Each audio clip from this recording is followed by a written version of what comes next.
YouTube. Hi, I'm Metta Spencer.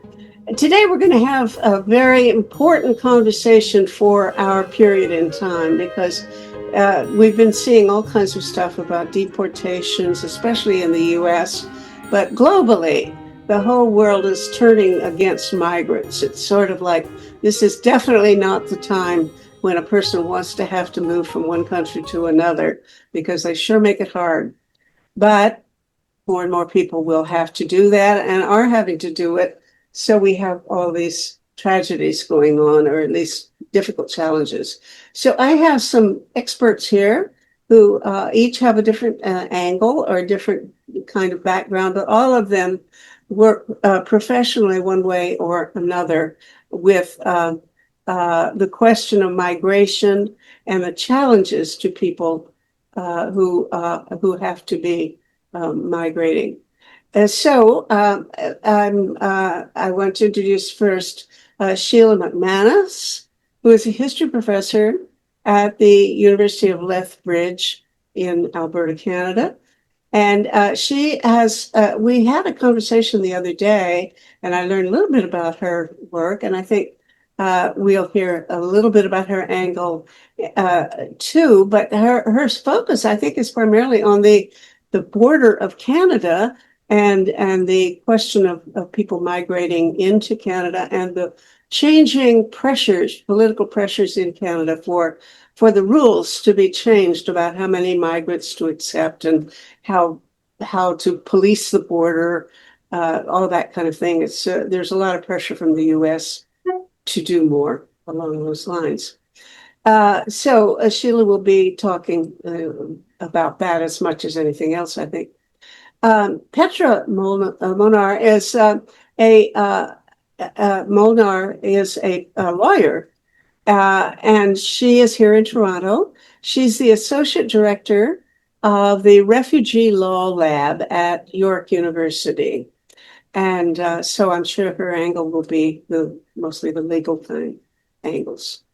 John Washington is a journalist who lives now in Arizona.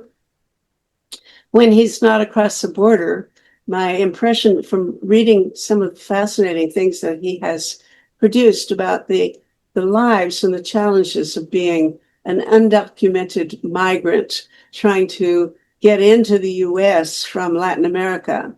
He writes very movingly about these struggles, but he, of course, handles and is concerned about migration in general and the challenges that these people are undergoing in various parts of the world. And Jill Carr-Harris is my associate and dear friend. Jill normally lives in India, where she is part of a team. She and her husband are major Gandhian organizers of landless poor and other people who need support in India and who do peace work. She's a great nonviolence expert. Give us a couple of minutes, a preliminary statement about what is going on and all of these dramatic issues that are now being fought out in Washington and of course the spillover globally. Well, there have been a lot of changes. The way that I see them, I think that they are changes of degree, not of kind. We have seen in the past decade or so a global crackdown where a lot of, especially Western states that have been somewhat accepting of migrants and of refugees over the past few decades, have been starting to try to seal up their borders, have been trying novel ways of deporting people or deterring them from making the trip in the first place. Mm-hmm. You know, most of my concentration is on the United States, and since Trump came back into office in January, after the first couple months where mostly there were like executive decrees that were being signed, we've started to see a lot more implementation of some of these policies on the ground, particularly in Los Angeles, as people probably have been following very closely. They have been really ramping up arrests, and they have been targeting anyone and everyone. And they've also, like, one important change that I think is more consequential than maybe people realize is that they rescinded very early in the administration a policy memo that limited enforcement operations and didn't allow them to take place unless there was emergent circumstances in schools, hospitals, or courts.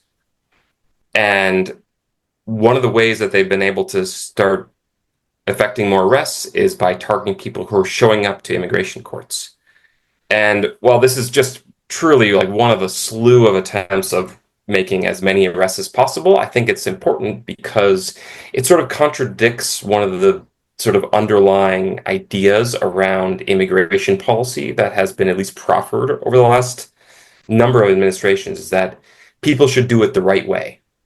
And when they're starting to talk or starting to target rather people who are showing up to immigration court to follow the stipulated procedures, to try to follow the established legal routes, and they are arresting people, I think this shows really that they are willing to go beyond the law. They're really willing to go beyond any sort of stated norms. And this is one of a few sort of test case scenarios where they're pushing the boundaries. And I say that with some hesitation because it seems like some of the people who are actually in charge right now, I'm thinking particularly of Christine Nome, she's the head of the Department of Homeland Security. It seems like she doesn't even really know where those norms are. There was a famous sort of viral moment where she did not know the basic principle of habeas corpus when she was testifying before a Senate committee. She just didn't know what it meant. She thought it meant it was the president's authority to deport people, and it's actually, in sort of spirit, almost the opposite of that.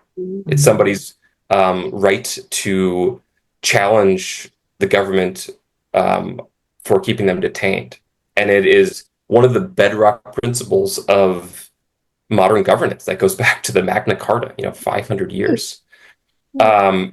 So, there are a couple examples. Maybe I'll point out one or two more that I think of them really sort of pushing the boundaries, and that is third country deportations. So we saw this more famously or infamously with people being sent to El Salvador. This is where people had protection orders. There was the one case, Kilmar Abreu Garcia. He had an order from a judge that they were not allowed to deport him because he would face torture upon return, and yet they deported him anyway to a country where we very well knew that he was going to be tortured, where he was going to be confined in a truly miserable prison, the Secot, which the Salvadoran administration has been sort of championing as a extreme form of punishment. It's like a medieval experiment, basically. And though El Salvador sort of got a lot of the attention, there's some movement on this sort of attempt to deport people to third countries just in the past few days, where the Supreme Court actually ruled that the Trump administration can basically deport people anywhere it wants, even to places where they're not from. What do you make of that? Is this Well, what we really have to expect? Is more and more people doing, the Supreme Court going along with horrible things? Well, I think so, and it's worth underscoring a little bit the reality, I think, of what this would look like. So this is based on their attempts not only to deport people to El Salvador, but also to deport people to South Sudan. And a little reminder of what is going on in South Sudan right now. They have been undergoing really intense violence and conflict for years. They're on the brink of a civil war. They're about to descend. I mean, all experts say that there's going to be a massive, deadly famine that is imminent right now. So it would be the last place in the world that you would have any reason to want to send anybody. Right. And these are people who are not, there's, I think, one South Sudanese person in this group who the government is trying to send there. The rest of them are not from there. There's some from Latin America, have zero ties to that country. So just yeah, to put a cap on it, like, this is how far they're willing to go. That they're willing to try to send people to South Sudan. Okay, so here we have you're speaking about the most egregious violations of decency going on in the world today in the US. The other members of our panel here are from other countries.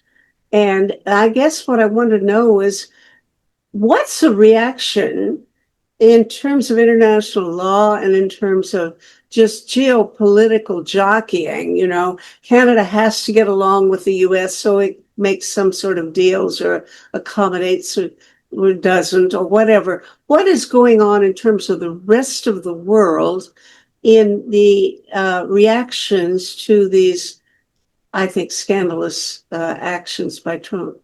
Yeah, I mean, I think it's really important to have a broad and a global perspective on these issues because what happens in the United States reverberates throughout the world, both legally speaking, but also practically. And because we are so close to the United States, both in terms of policy, but also just the way that we feel, the things that are happening on a seismic level, we definitely see reverberations already. So the new government recently announced a bill, Bill C2, which is called the Secure Border Bill. And this is a massive expansion of Canada's response to controlling migration at the northern border between Canada and the United States.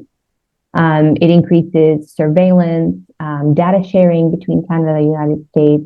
It weakens people's ability to apply for asylum in Canada and really very much goes in line with the ways that the Trump administration has been thinking of migration and its control. So again, you know, Canada positions itself sometimes in opposition to the United States, but actually when push comes to shove, we acquiesce to what our strong southern neighbor does. And, you know, from a legal perspective, and I think from a global perspective too, this is unfortunately in line with other trends. We do see a global weakening of established international law norms, whether that's the foundational idea under international refugee law of the fact that every one of us has the right to seek asylum and to avail themselves of asylum through whatever means necessary. International law recognizes that. Okay. And yet we weaponize. How much of this weakening that you're mentioning, for it's obvious that it's true, but how much of that do you think is caused by Trump and the fact that he has such enormous power in the world? And how much of it was, clearly it was already a trend. I mean, we had these right-wing dictators in all kinds of places, and part of the whole right-wing movement, populist movement of the world seems to be objections, or maybe the key part, I don't know, of the right-wing populism of today seems to be about a resistance to migration. So he can't be held responsible for all of it, but how much of it do you think is caused really by Trump himself and his victory in the US? Yeah, I think that's a great question. And you know, I really want to recognize the uniqueness of this moment and the fact that so many of these things that we're concerned about have exponentially increased, whether that's deportations, whether that's violent border practices. What I look at often is also the incursion of the private sector in the conversations that are being had around migration and the fact that companies are now the ones that are benefiting off of people's misery. But I think you're absolutely right. This is part of a historical trend where Trump is perhaps the latest manifestation and maybe the most recently violent, but is definitely not the only one. And a lot of the policies that we are concerned about have actually also been practiced, if not introduced, by Democratic administrations. And so this is a bipartisan issue where politicians are able to weaponize fears around migration and human movement for political gain. And this is not just happening in the United States. We see similar trends in the EU, Canada as well. And again, it's been a historical trend. Mm-hmm. You know, 10 years ago, I would have thought, I believed, and I just took it for granted, that with their international laws regarding immigration that everybody understood, that there were I thought there was a real regime for how you're supposed to handle people who arrive as refugees or appeal for admission. But it seems either I was mistaken, it really was more rickety than I thought, or it has changed. And I'm not sure. I mean, Petra, you are a lawyer. How much how much has international law changed, and how much is it that I just believed it was more cut and dried and firm than it really was? Maybe both things can be true, and I also believed that the law had maybe more power than we really realize now. I'm a lawyer, but I'm a very reluctant lawyer. So I think it's really important to critique law because ultimately it's a social construct, just like anything else, and it's responsive to the current reality. Where I think, especially in international law, we see that so many of the norms that we perhaps took for granted are disappearing. I think the thing with international law is that because it's not enforceable, it's a set of normative principles and jurisprudence that people can engage with, but at the end of the day, there's no police force or anything like that to enforce it. It's something that states have to agree to, right? When there's a weakening of this idea that there should be some sort of global order to follow and that human rights don't really mean anything, it really, I think, undermines the entire scaffolding that we've been perhaps over-relying on. Can I add in one thing going back, thinking 10 years ago? So 10 years ago, 2015, Obama administration in the United States, all of pretty much the same laws were on the books. Legally speaking, we haven't changed very much. We've changed some policy guidelines on the sort of margins of the law, but in that era, we had family detention. And so, this is something that I think we kind of have short memories of, looking at the horrors of today, and we forget the ones of yesterday. But there were people who were coming in seeking asylum because they had zero chance of surviving in their home countries, mothers and young children, and they were put in prisons and they were subjected to horrific conditions. Under Obama. That's right. I visited these detention facilities, children, backslid in basic developmental principles. They started, wetting the bed at 6, 7, 8 years old. They lost speech. Mothers miscarried. They went into severe depression. Their hair fell out. They became suicidal. This was all under Obama. This is something that Trump administration is trying to bring back. But I think it's worth remembering that reality. I wanted to raise one question with you, how you see the difference between the first Trump administration and its greater focus, I would say, on Muslims, travel ban, and identifying Muslims as problematic. And this time round, rather, it's everybody who is so-called undocumented or who is, failing to follow the regime's ideology, in the case of green card holders or other people who do have appropriate papers. I think for me, one of the big differences has been that white nationalism, right? And like overtly fascist governments driven by white nationalism, crystal nationalism. You can be a lot more like the mask has come off, I think, in recent years, right? There were very few guardrails, I would suggest, on Trump's first administration, certainly. And globally, whether it is the pandemic, whether it is sort of other factors, I think I've been sort of surprised as a historian who looks at not only borders and borderlands, but how race is used to construct those lines of difference. Even I've been quite struck. It's not as if racism is new, absolutely not. But in the last, I would say, few years, you have certainly political leaders just willing to be considerably more overt, right? Whereas 10 or 15 years ago, I don't doubt that Trump still had, deeply racist and fascist beliefs. But 10 years ago, most folks had the sense to keep that as kind of their inside voice, right? And in the last few years, there's no limitations on that kind of speech. You can kind of say anything you want. You can be as racist as you want as a leader anywhere around the world. And, there aren't really there's no penalties anymore. And this sort of goes a bit to what Petra was saying, sort of like international law is kind of a, we've agreed to this, but there's no real enforceability, Yeah. right? And so people can say, a leader can say, really, I think whatever they want to say, and I'm thinking about, Meta being, a bit surprised. Absolutely, I think Obama really benefited from well, he's a Democrat. He's probably not doing terrible things to the border. He absolutely was doing terrible things to the border, right? The US-Mexico border has been just increasingly militarized and surveilled, and it's been, a violent place for a very long time. Trump is the latest manifestation of it. And now he gets to exist in a world where, there's no such thing as polite racism anymore. You get to just say whatever you want to say and round up people who are brown. So, Jill, it's Yeah. a bit of a roundabout way to your answer, but I hope you don't mind me diving in at that point. Yep. Yeah, I agree. I think that's well framed. I would also add that the net is wider right now, and absolutely because of the quotas, they're trying to go after as many people as possible to meet those goals. But I would not say that their boot is off the neck of specifically Muslim or darker skinned populations. There is you could call it a Muslim ban. It hasn't really been branded that.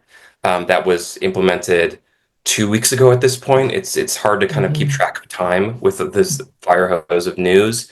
And another way that they've been specifically targeting sort of non-Western migrants is through student visa revocations. And we saw thousands of those in the first few months of the administration, and almost all of them were from Muslim majority countries or India or China. So there was a lot of migrants of international students studying in the United States who are not from those kinds of countries, and they weren't nearly targeted as much. Mm-hmm.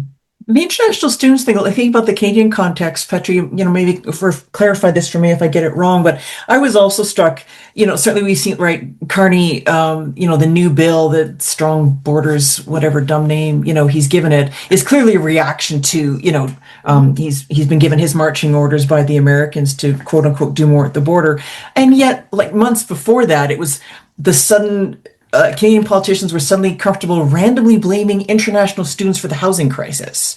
And that just passed by as if it was like a normal thing to say, as if it was somehow a fact. Oh, yes, international students, and to John's point, from certain kinds of countries, they're to blame for a housing shortage in Canada. And that was just kind of, again, some dumb thing you could now say in Canada, and people would just kind of let it go unquestioningly. I don't know I don't think I know many Muslims, and I don't know many Latin Americans. So I having personal experience with friends trying to get in from those sources. But I do have a lot of contacts in Russia, and one of the things that has been on my mind for at least 2 years now. I run these shows frequently, and I can usually put together a show within a week or two, any, combination of any number of people to talk about whatever I want to have discussed. But I cannot put together a show about this. And that is, when the war against Ukraine began, or the attack in 3 years ago now, a million men fled from Russia and went to mostly post-Soviet countries, the countries that had been part of the Soviet Union, because you can get into those countries without a foreign passport. You can get in within, Russia has two kinds of passports. The internal, where you move around inside Russia, and then another one if you want to travel abroad.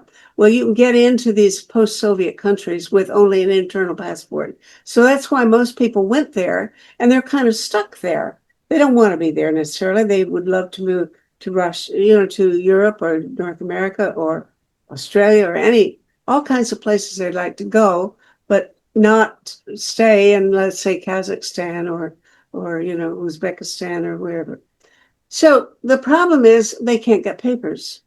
And what I've tried to do is put together a show for people who are interested in human rights issues and migration issues to talk about the law that has, or it's not one law, it's every country has their own, I guess. And the EU more or less universally keeps out these people who are fleeing from being mobilized to go kill Ukrainians. And they can't get into Canada very easily. They can't get in the US. And nobody wants to talk about it. I can't get experts who are lawyers to have an opinion about this. And some of the people that I do talk to are who are, highly placed or used to be important people in Russia before Putin's day. Say, well, maybe the problem is these people would like to come in and be spies. There might be some spies in there. Well, okay. I'm somehow not worried about that. My impression is that we ought to be out there at the airport with garlands of flowers, welcoming these people who will not go to fight and kill Ukrainians. But no.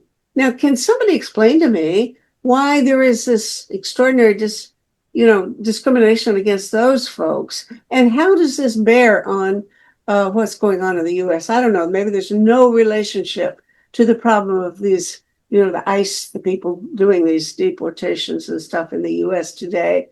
But maybe there's some more general principle involved that I don't understand. Anybody? I have a couple initial thoughts. I've spoken to some Russians who crossed over into Arizona and were actually able to get asylum fairly quickly. Really? But the United States doesn't make it easy.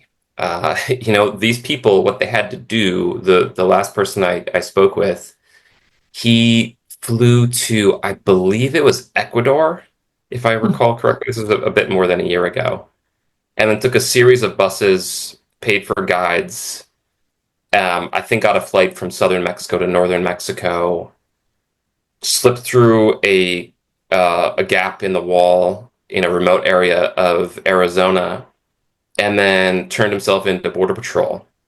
And he was in custody for a week or so, and then was released, made it to San Francisco, and got asylum. He was granted asylum pretty quickly, and that was a surprise for me. But all of that in those initial steps were extraordinarily difficult. I think my understanding, there have been moments where the U.S. has opened up the door a little bit wider, particularly for people fleeing Ukraine. But generally, I would say the anti-Russian or anti-Ukrainian position is more or less just the momentum of the juggernaut that is crushing all migrants at this point. But maybe Petra, is forced recruitment, does that count as a protected class for asylum seekers? I think they should qualify according to basic asylum law, if I'm not mistaken. Yeah, that's right, John. It would fall under one of the 5 categories of the Refugee Convention. Social group usually is where we can see claims by people who are deserting or not wanting to fight in a war. And when I was thinking to your question, Meta, I think in Canada, we've had a bit of a spotty history with acceptances of people who have deserted. I remember when I was practicing law, there's a few cases actually of Americans not wanting to fight and coming to Canada to try and claim asylum, which, surprise, didn't go very far. But there is an understanding in law and under the Refugee Convention that you can avail yourself of protection if you decide not to fight. But again, I think, John, you're absolutely right. This is part of the broader denigration of the law and the norms that we've come to expect as being functional. And unfortunately, these days, it's hard for everybody claiming asylum. Well, of course, the Vietnam War we had tons of Americans coming to Canada to avoid, going to war in Vietnam. But I don't know that maybe that principle wouldn't necessarily apply universally to other countries, I gather. What I wanted to ask you guys is about civil society. How much of a network, John, is there of Latin American support groups in America that are kind of helping these refugees? Because I'm thinking of my some of my friends in France that were part of a whole underground movement bringing refugees in from Africa and various other places. I don't know how successful they are, but they would go to the border and take them into forests and get them clothes and get them fed and get them papers. And it just seemed to me, of course, that's a violation of law, perhaps, but it was seen by the civil society as the law was not fairly used to their advantage, and therefore other extra legal means had to be taken. Do we see the same things in the U.S. and Canada? I'm out of touch with this. Yeah, I'm not too sure about Canada, but absolutely in the United States, there's a very robust network of organizations and sort of proto-organizations. Where I live right now in Tucson, Arizona, is where the Sanctuary Coalition, the new sanctuary movement started in the 1980s, protecting mostly Central Americans fleeing civil war and persecution there. That legacy persists. I am privy to a lot of messages, too many messages in mutual aid groups that are, I mean, every single day, if they spot an ICE vehicle or a Border Patrol vehicle, they will flag it. People will respond quickly. People have stopped people from getting arrested.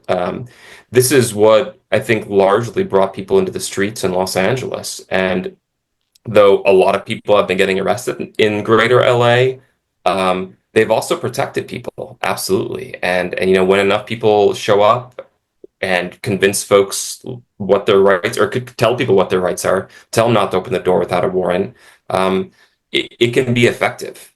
So it is very much like a bit of a sabotage of the system right now.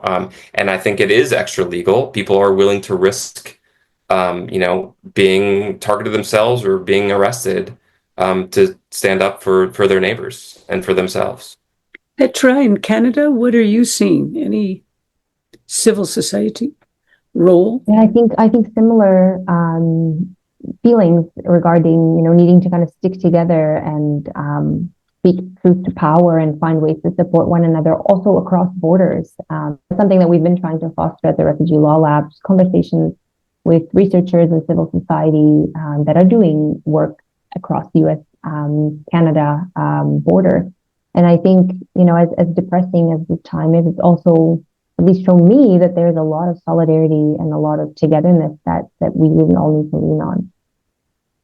Yesterday, I got an email from a group of people who had been doing accompaniment work in Latin America, especially during wars, 10, 15, 20 years ago, where they would walk with people that were likely to be assassinated.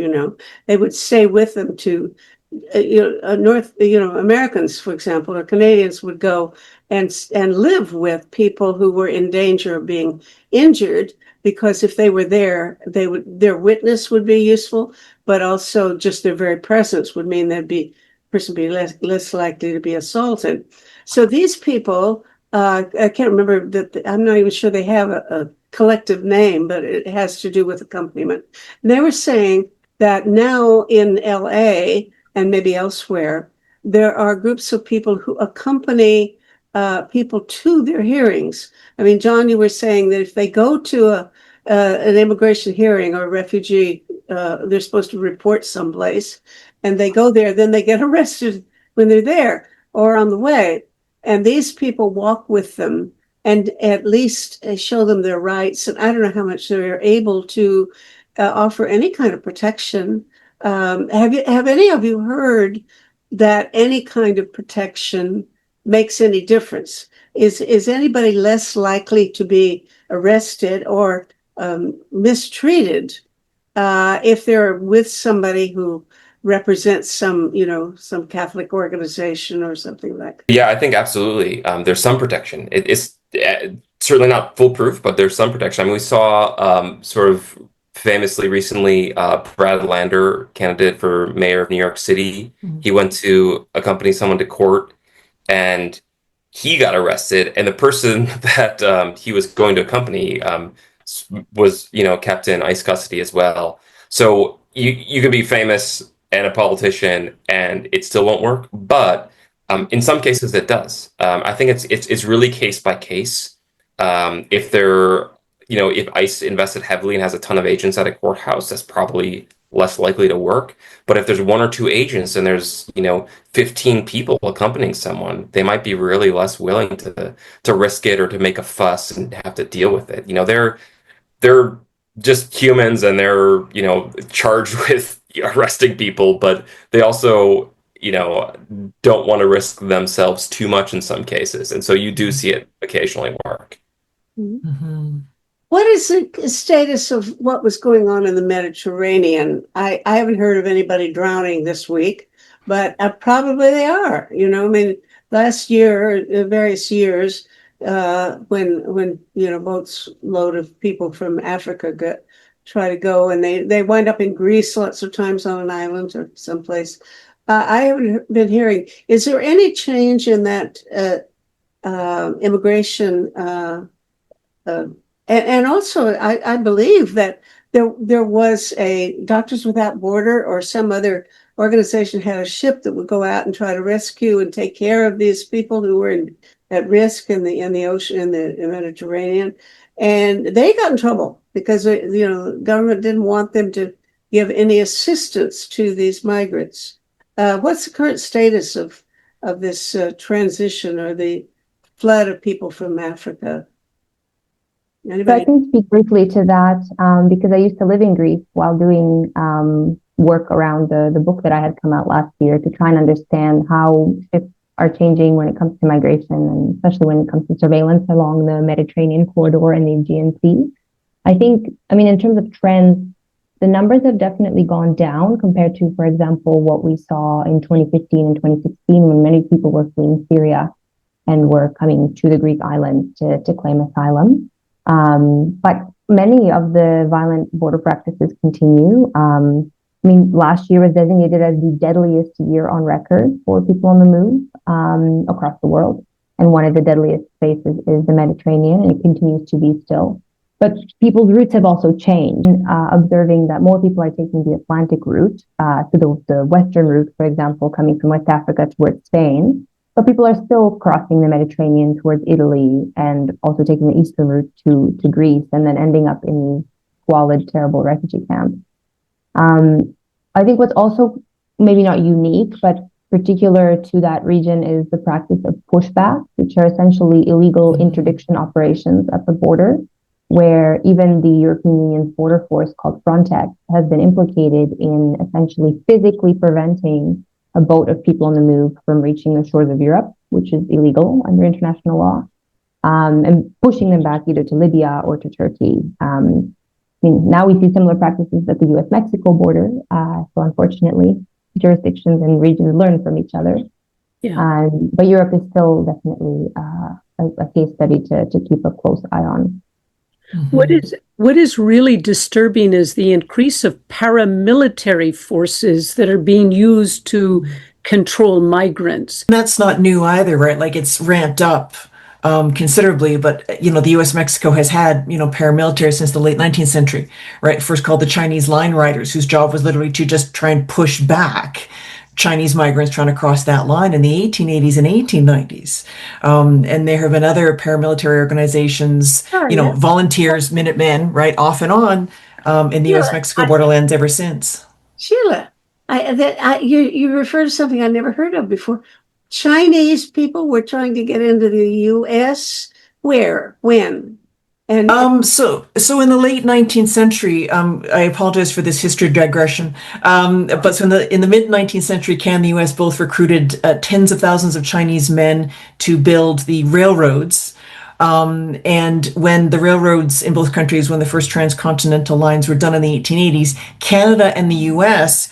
got together around white supremacy and tried to stop any new Chinese folks from entering. Mexico in the 1880s and 1890s had a different kind of government that was trying to, quote unquote, modernize very quickly, but it was very open to Chinese migration. So Chinese migrants were welcome in Mexico in the 1880s and 1890s at the same time as Canada and the US were both passing very similar laws to try and keep them out. So you had Chinese migrants now entering in Mexico and then trying to cross the line into the US. So the first border patrol in the United States at that line, they were literally called the Chinese line riders.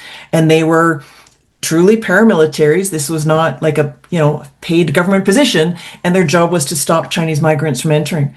And I think for me as a historian, because I hear the long echoes of all of this in North America, as in so many other places around the world, but specifically here, like all contemporary migration legislation started with late 19th century racist legislation.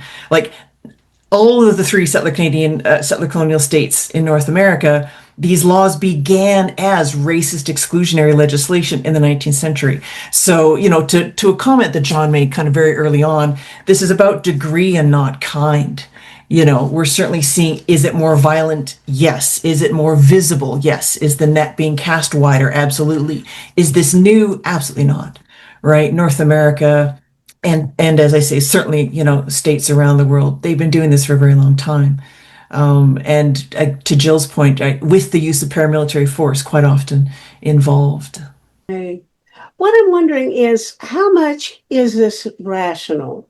And I mean, in the sense, are there economic forces that have changed that make immigrants less attractive economically? My impression, Canada has always had such a wonderful reputation compared to a lot of other countries as being hospitable to immigrants and accepting a lot. And, I think, have done a lot better than a lot of European countries in assimilating and being good to incoming countries, immigrants. But I have the impression now that more people are skeptical in Canada, and that they have been skeptical in a lot of other places as well. And furthermore, that usually the discrimination or the sense of prejudice against immigrants is worse in places where there are no immigrants to speak of. That the closer you are to being actually knowing some immigrants, the more likely you are to be hospitable and welcoming and tolerant and so on. But is there anything going on in the world economically that would give any explanation for why this objection to migrants has become worse now than it was, say, 20 years ago? I mean, no. And John, one of the things that I think you do so well in your case, in your book, The Case for Open Borders, is you kind of briefly take us through some of the evidence that, like, no, racism isn't rational, right? This latest round of anti-migrant hysteria, there's nothing rational behind it. They aren't coming and taking your jobs. They aren't, right? It's just being driven by racism. It's just being driven by xenophobia. And they're getting this new opening because it is increasingly okay to be just like openly white supremacists now. So John, I don't mean to step all over you, but I'm just going to, make a pitch. I thought it was one of the things I just thought you did really well. You can't convince somebody with evidence. Like, there is no evidence that the migrant is coming and taking your jobs and not paying taxes. And here in Canada, the myth about they're just all going to get healthcare for no reason. Like, there's no evidence behind any of that. And eating their pets. Yeah, well, yeah, that too. Yeah, John. Let me throw it to you after that. Yeah. No, I mean, yeah. Thank you, and I agree with that. I think there is no legitimacy to the concern that they're taking jobs or depressing wages or making a run for resources, limited resources. But there is the reality that income gaps in the world have grown. That there at the same time that there's more largesse than we've ever seen, probably there is more precarity than we've ever seen. That ongoing, concern about climate change, whether you believe in the science or, can't admit to the science.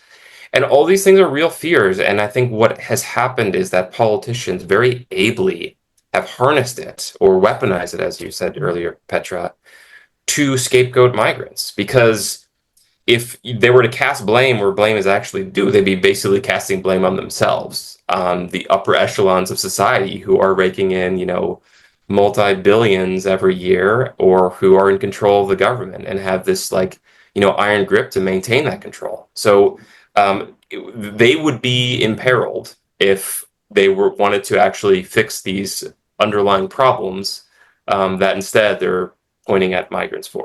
Well, it's a bad time because if we're that difficult about keeping people from coming in now, just wait 20 years when, the oceans have risen a few feet and Bangladesh is underwater and New York City is being flooded and Florida is underwater and people in all kinds of other countries are having to flee because of climate change. Hunger, won't be able to raise crops, and so on. Clearly, the future of migration is definitely going to be much more intense in the future because of climate. And if we are having this kind of trouble now, I hate to think of how we're going to make it. How are we going to save humanity? But that trouble is a choice. Right? That's a policy choice. It is not inevitable that we throw up our hands and say, oh my goodness, I don't know what to do with all these newcomers. I know, let's try and exclude them or shove them out. That is a policy choice. Yeah. Right? We somehow, particularly Western nations, managed just fine in the 19th century when millions of white people were leaving Europe and heading elsewhere. That because the choice then was, well, that was fine. So it's not inevitable. It is a choice to not welcome people. It is a choice to say, you don't belong, and I don't care what kind of situation that, in many cases, Canada, the US, like the larger Western industrialized nations, have caused these problems elsewhere, right? So it is a choice to then say, I know I've, personally helped, ruin your climate, your economy, whatever. And I now wash my hands of you when you need to leave. That's a choice. It's not inevitable to say, gosh, I don't know what to do. I know, let's send some thugs after your workplace in a hospital. Like that, it's a policy choice. We could be making other choices. We could be making more humane choices. We could be making actual data-driven choices. Or, for me as a historian, what I always like to say, you could try not doing the thing that has failed 10 times already in the last century. Like, let me tell you the ways that this policy choice will not work, because the first 5 times you tried it, it didn't work either. It's a choice, right? It's a choice to have these kinds of horrific, violent, deadly regimes. It's not inevitable, and they're not necessary either. Well, let me, I'm a sociologist and sociologists are trying to look at social factors that cause things. Um, Kamala Harris was assigned an obligation. I think it's her role, main assignment that Biden gave her was to try to fix the problem I think more in Mexico and other places, Latin America, that she was going to go there and try to create jobs and better safety so that there were fewer people being killed by, gangs and so on. She was to try to solve the problems in Latin America that were driving people out of Latin America into the US. And that was going to reduce the problem. And that was the way it was announced, that was going to be her task. I don't think I ever heard anybody say that she made any headway whatever, but I also didn't hear a report that she tried and failed. John, do you know, what happened to that whole game plan? And is there any merit to the idea that that's really a way to stop the problem?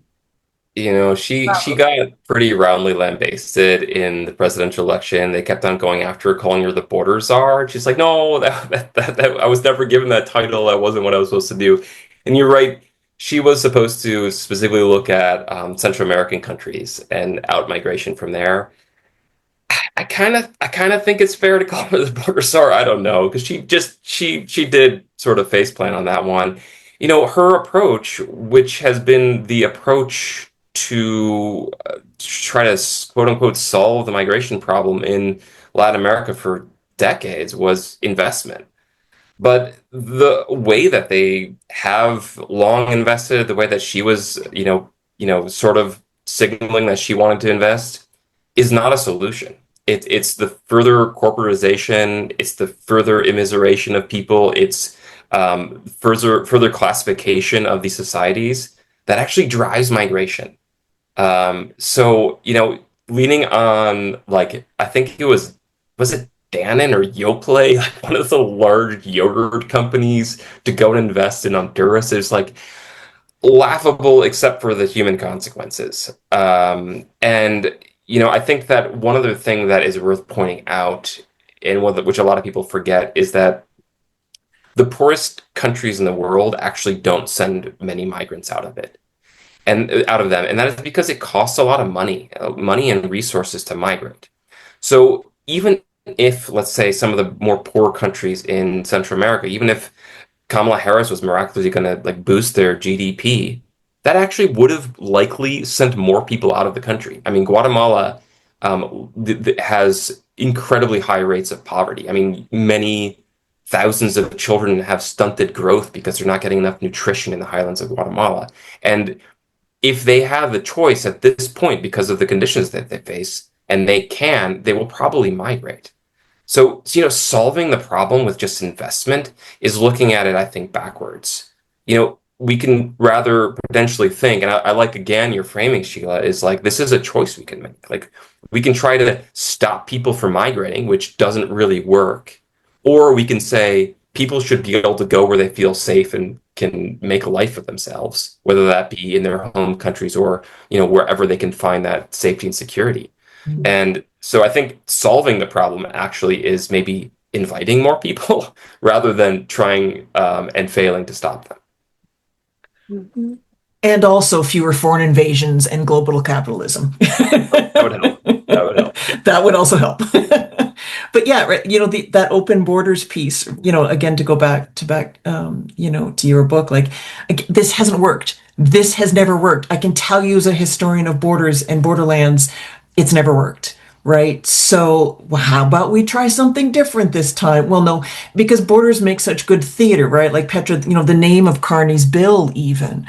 Right, like borders make good political theater. They're easy. They appear simplistic. They give us shallow binaries, right? Like it's easy to say, well, we're going to militarize a border and we're going to send more drones and more fences, more this and more that. Like it's not going to work. Let me tell you the ways it's not going to work. But it's easy, shallow political theater, So we're in a.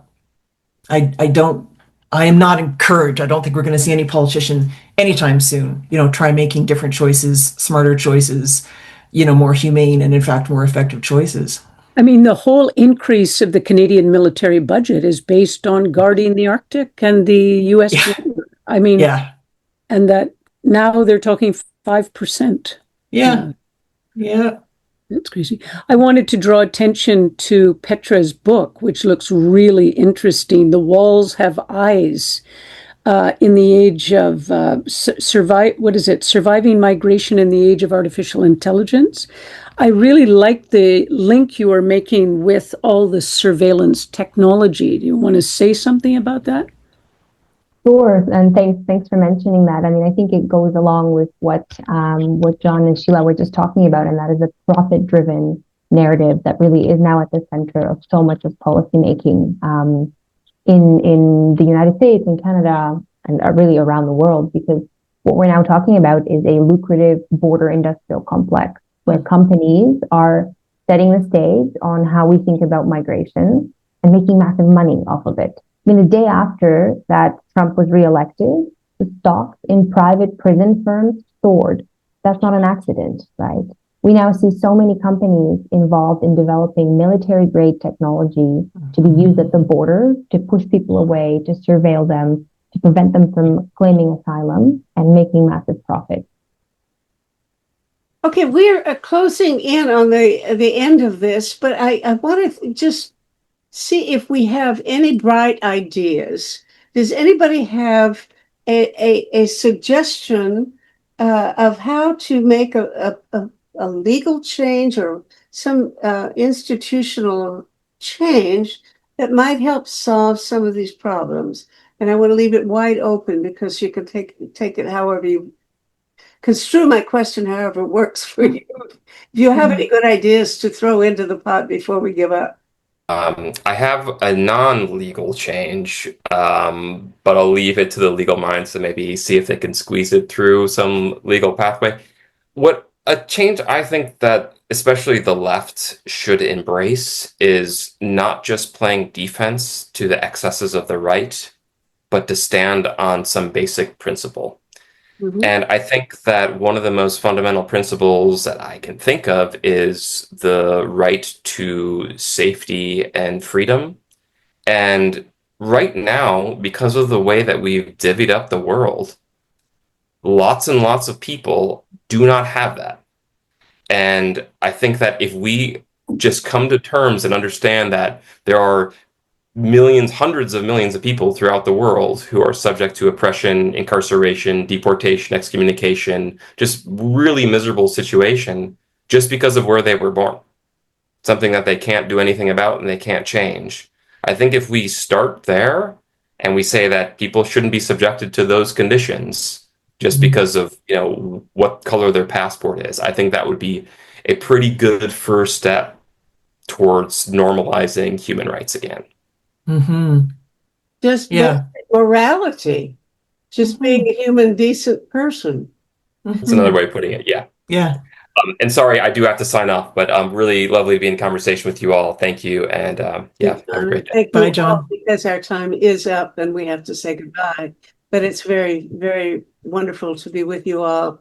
And God bless you. You're doing good work and carry. Keep going. Keep going. Thank you so much. Thanks for organizing this. Nice to see you again, Petra and Joe. Yeah. Thanks.